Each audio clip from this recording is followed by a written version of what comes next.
Aloha, y'all. Welcome to the Esports Futuri E-Zine Podcast, where we chat it up with your favorite celebrities, influencers, local heroes, and people of all walks of life as we reveal the unexpected connection they have to the gaming industry.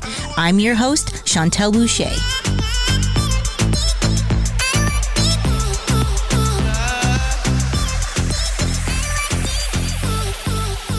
Alrighty, so we are so excited to welcome three-time NBA champion A.C. Green. A.C., good morning. How are you?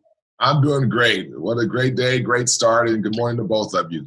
Morning. Great, fantastic. Yeah, look, we are so happy to have you here, and I know your time is limited. Super busy still, even though you're retired. Maybe you don't even know what that word means, right? Retired. But as much as I'd love to talk with you about hoops, all the things happening there, we're talking esports.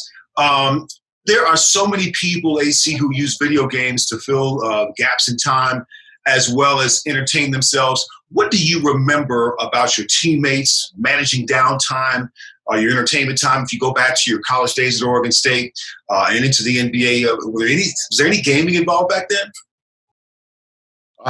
No. No, it wasn't. It wasn't a lot of gaming involved back then, and it's just funny when I think back as I thought of the question, and I'm like, wow, there really wasn't. Like, no.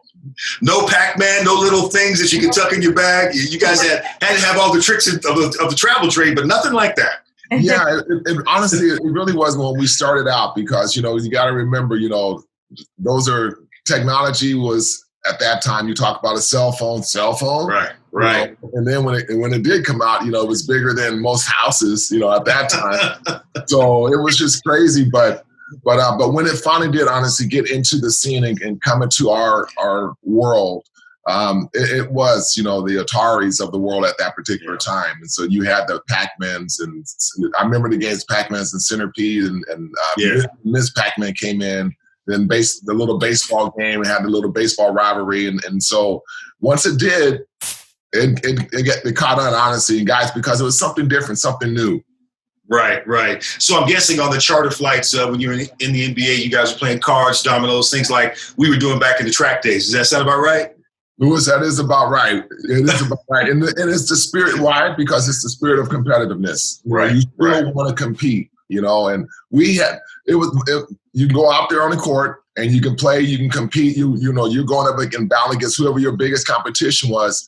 But I guarantee you the biggest competition and fights were after the game, from your bus to the plane, to see who's going to get the peanut butter and jelly sandwiches first. Okay? That kind of competition.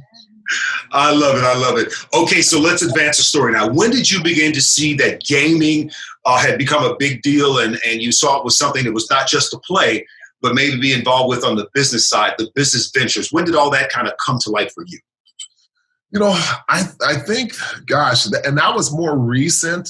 Obviously the millennial switched over, and so we came into the 2000s, obviously, and I would say as I started just to see, I started to see my retirement come, which is early 2000s, but I started to see the interest in games. I just started to see the people and our guys, because I was still around our Laker organization, still working with them in the broadcasting in our community. So I was still pretty much at practices and stuff on a daily basis.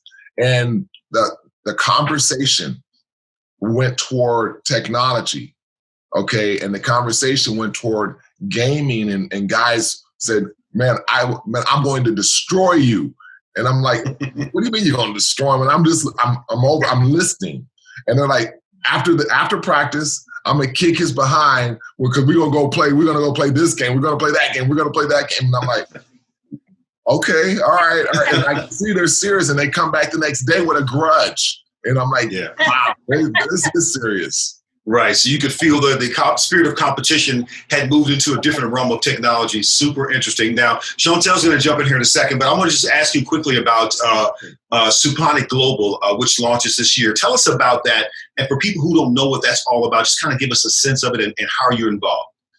Yeah, well, I actually, for Suponic Global, so I'm the Chief Strategist Officer, the CSO at Suponic Global. And basically, because there's such a big, we're looking at trends, okay? And we're talking about a gaming trend right now. And so the gaming trend we know is hundreds of billions of dollar industry itself. That's what we're talking about here. Mm-hmm. And so you have that one trend, which is huge and is only getting more and more popular. The value is only going up more and more. But you also bring in, the crypto space. You bring in Bitcoin. Let's use that as an example, or just cryptocurrency. And we know that too is $100 billion plus, basically almost $1 trillion business in both of those separate lanes. Well, at Suponic Global, what we're doing, we brought both of those together, all right, those trends, and brought into the point where people now play games and they find a way that they can play and hopefully make a profit at playing if they so choose that. At the same time, they're getting their competitive juices all stored up, and they're seeing also a coin, okay, increase in value at the same time, which is the goal, which is the hope. No promises, no guarantees, but that's sort of what we're trying to do. We bring two trends together and we're making it a business. Mm. Yeah, that is so awesome. I've been so fortunate enough to sit on so many meetings with you about this too as well. And to speak to, like you said, the global, can you talk a little bit more in depth about the innovations that they have and the mission that's behind it? Sure. As far as Chauntel, it's a great question. And I think, the chairman is Jay Park, and it's really exciting because it's been a couple of years that this company has been out. And the innovation is, like I said, you bring the two trends together, but also there's so much more technology out there inside of it. So right now there's an Ink Wars game, okay, that's just got released. And you have a character in there. I am right here, this guy right here. Retirement. Yes, I've been in a lot of our NBA games and a lot of other entertainment, from an electronic standpoint, but this is actually a first for me to be a shark. Okay, I'm the Iron Shark. The NBA Iron Man, I'm the Iron Shark inside this game. But it's called Ink Wars, and that's one of our feature games, most newly released. But it's like over 300 games that's already created as far as the code is there, 30 games in the queue, ready to be released. And it's all across the board what these games are and how appealing that they actually are. But there's phones, there's transportation systems. I mean, there's product as far as soaps and things of that nature, bags, fashion industry. I mean, it goes across so many different sectors as far as what Suponic Global itself is all about and its entree into the world. And it's really amazing when I think about it even more, Chauntel. Yeah. So, I mean, it's got its own ecosystem, like I've heard you say before in the past, it's got its own everything. And what I think is awesome with it too, as well, is that you're not discriminating against anybody of no matter where they live or what gender they are. There's kind of something for everybody. And can you speak to the platforms that people can find it on too as well? Like, what can they expect to play it on? I know, my kids got consoles, they've got their computer and all that. And I mean, you've got all these avenues to game now. When this was first introduced to me too as well, I'm thinking, well, I'm not a gamer. Yet I play on my phone every single day at some point. There's games I play. Even if it's Candy Crush, then you're a gamer. You're exactly right, Chauntel. And because this is being Suponic Global, if everything is not centered around one of these things called your smartphone, then it's really not really going to be an effective business, because that is where we are in our society right now. And so because Suponic Global is something that you can now reach across pretty much any sector, Apple, Android, however you want to try and connect, is primarily, as long as it's pretty much on the move, you have a potential of success. And the other thing that you did mention, which is honestly very true, right here inside of this company, honestly, it's really something for everyone. So you can be a person who's, you're on lockdown because of the COVID-19, so you're at home. Okay, there's something you can still do because we're a digitally based company. There's still activity and a part you can play inside of that, being, a person who just likes talking, building a network or something of that nature. Something there for you. Gamers, something there for you.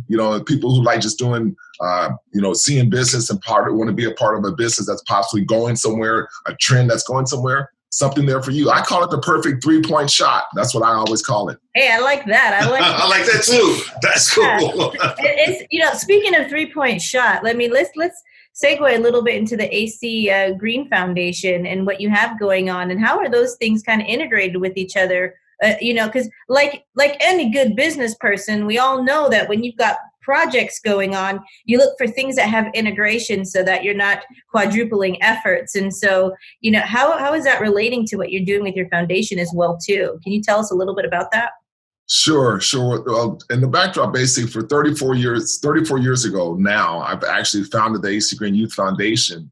And we focus on working with kids pretty much in the inner cities, from 6 now, all the way up to getting out of college, okay, in a variety of different ways. But at the core of it all, we're trying to help provide opportunities and prepare them for success in the future more than anything else. So character development is really huge. I'm really big on that. Seeing them get connected to jobs and places that are hiring people that look like them, okay? I want to see them be successful at that. Those having a chance to increase their tools, I want to see them get a chance to be prepared. Once they get invited to the table, quote unquote, the interview, I want them to stay. I want them to stick. I want them to knock it out the park on that interview. Then, of course, the next thing and the most important thing is I want them to own the company. Okay, yeah. Create your own environment, create your own opportunity, but you got to be prepared to do those kind of things. So with that being said, it's so many different ways you go. I go into the schools, you stay in the communities, you try and reconnect with the families and help support the families who have the kids inside the home. So there's a connection there of hopefully a road to success. What's happened now, even a perfect example, normally I have a summer camp for the last 30 plus years. I've had a summer camp, always been free of charge for kids to be able to come. And I incorporate all those things along with health and wellness and nutrition, things like that, financial literacy, inside of teaching kids. The hook, bring in a sport, basketball, football, baseball, soccer, teach them character, life lessons inside of it. Then you have a great week. Kids never knew what hit them, but they had fun doing it. Okay? That's great. Because of what happened the COVID-19, obviously social distancing, things like that, go digital. I had to send out a press release. I can't do the camps this summer, as sad as it was first time in over 3 decades. But what's going to be birthed out of it is the esports opportunity, the AC Green Academies. And this is what we're talking about now. Use technology still as being a learning lesson for the kids. And so now connecting those same kids who are at home in the same schools and bringing in esports opportunities with them and still teaching them inside of esports. And so that's what we're doing right now. Yeah, that is so awesome. That's so awesome. And I know that we're going to have a lot of viewers watching this, and how can people be a part of it? Like, is it open to contribution? Are you still, how can we be a part of something like this? Well, I'm still here. And we are still here as the foundation because of people like you and because of everyone who's watching, honestly, because we are a 501c3, meaning we're a public foundation. And we only stay alive and survive through people's support and believing in us and standing with our vision and our program. So anyone can go to acgreen.com and find out a lot of the information I'm talking about and how you can support and be a part of what the next vision is and then the next ideal and sustain the ones that we're doing right now. Because I do want to be around for year 35, year 40, year 50, year 100. Hopefully that can happen. But more importantly, it's going to outlive me, and the vision and the promises will continue to go on. But it only takes partners to make that happen. And so that's how you can find out how you can help. And I would love for you to help. Thank you. Yes, absolutely. Thank you for Great stuff. And absolutely. And I can only imagine that here at the MAP Esports Network, we're going to find a way to continue to promote what you're doing, AC, to let people know on this side of things what's happening there. And that is just some incredible stuff you're doing. I got to tell you, I did write down Ink Wars. I don't know if you can see it or not, but I wrote it down. I'm going to make sure that I can look that up. I'll be looking for you. Hard to tell with the VR background. Let me ask you this, AC. Has anyone influenced you in terms of the gaming space? We've got some NBA owners, some NFL owners who are involved. Any of those guys inspire you or maybe give you some advice as you move into that direction as well? I've always just loved the whole business side of things because, starting out, Magic Johnson, Kareem Abdul-Jabbar, Byron Scott, James Worthy, all these Hall of Fame championship kind of guys used to always talk about what's going to happen after, Michael Cooper especially, original Mr. Showtime. And it wasn't so much what was on the court, but what are you going to do once you leave the court? And so what lane do you want to go into? Byron Scott, Michael Cooper said they want to go into coaching. I'm looking at them like, coaching, you too? They do coaching. Magic was always on the bus talking about, I want to be a businessman. I want to go into business. Speaks for itself. There he is, in the business. And so thinking of what's ahead and thinking of the future, it's always been something that I was watching guys ahead of me and see what trends they were looking at and what mentality they were bringing or looking at the world ahead of them. And so that being said, I think of guys now, okay, and so you mentioned some of the owners, Mark Cuban, the Jerry Jones, Stan Kroenke, the owner of the Rams, LA Rams out here, who got into esports and that technology, okay? Right.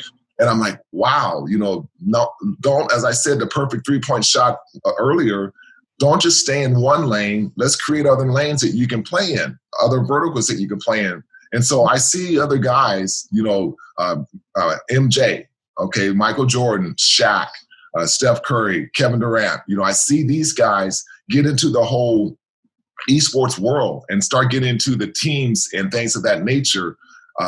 One of my teammates, Rick Fox, okay, he also had bought an esports team. It was pretty exciting for me. That's when I started to say, my goodness, the competitiveness is always there. You always want to play against your boys. You're like, okay, I'm going to beat you. I want to be there. But then, okay, let's not just play. Let's just not play. Let's own. And that's what I loved about it. It reminds when growing up, being a kid back in Portland, Oregon, always loving eating at one favorite Denny's restaurant. Okay, and that was like the only place I could go after a game and all that kind of stuff. Next thing you know, opportunities, fast forward decades later, Denny's becomes available. A different Denny's in my district back in Portland become available. I wind up owning that one favorite Denny's restaurant. Oh, wow. Okay, and bought a drop the mic on that one. You're like, and you bought others as well? Yeah, I bought others as well and wind up becoming the biggest minority owner in the country. So it's just interesting in the sense, but the mentality is let's start to own some of the things that we have a passion for. I love it. Excellent. Thinking about passion, I'm just curious about this. Again, you dropped some unbelievable names, guys, that you played with back in the day.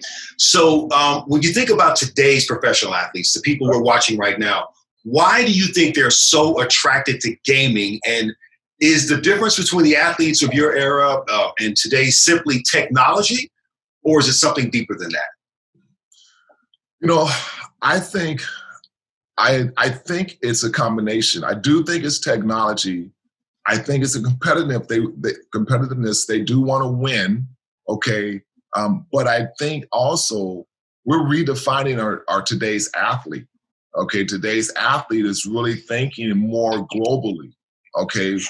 Their sport, their industry, their trend, the entertainers, the Travis Scotts of the world, the Drakes, they're thinking more in a global aspect now. What can I do that's going to affect, over in the EU? What can I do now that's going to affect the continent of Africa? So the reach isn't, I want to go back to my hood and I want to affect the guys back there. No, I want to affect generations to come.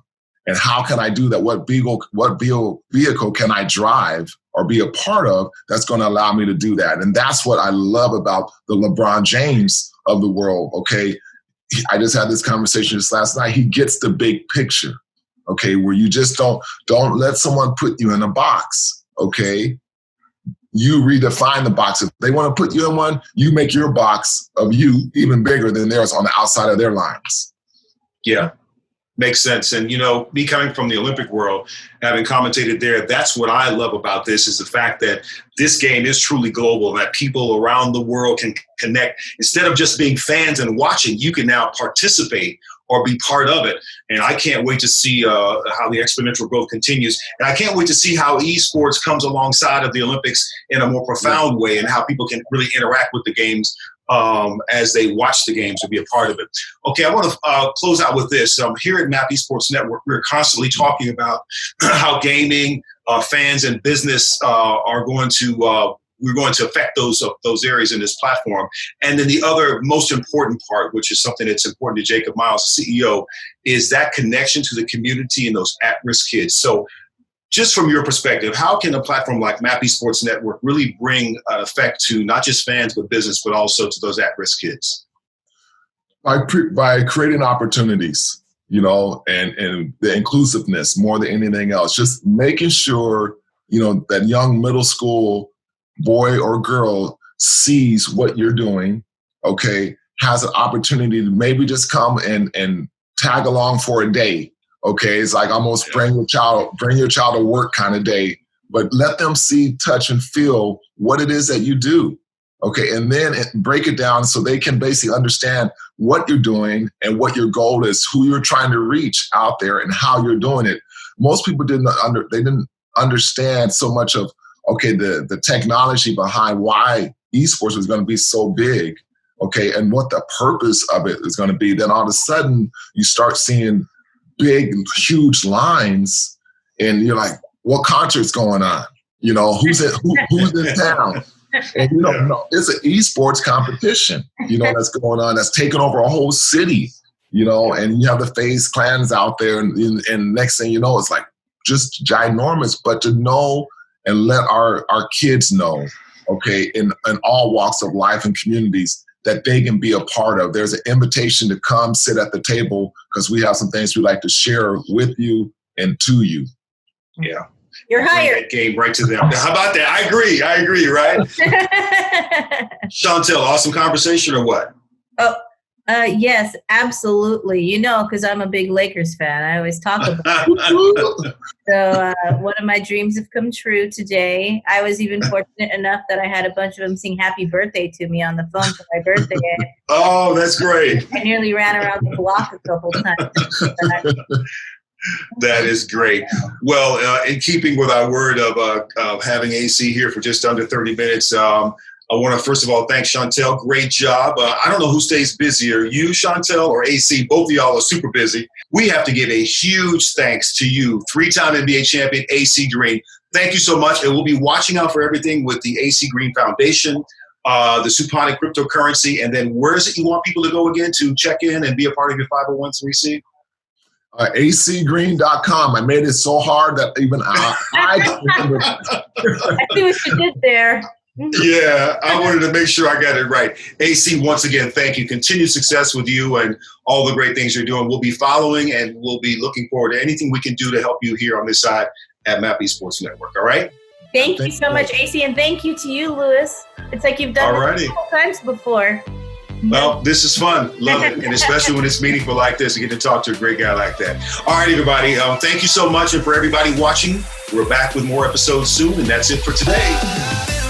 Thanks for listening to the Esports Futuri E-Zine Podcast. This podcast is part of the Esports Futuri Podcast Network and produced by Innovation Media Enterprises. Make sure you subscribe on all your favorite podcast channels and leave us a review.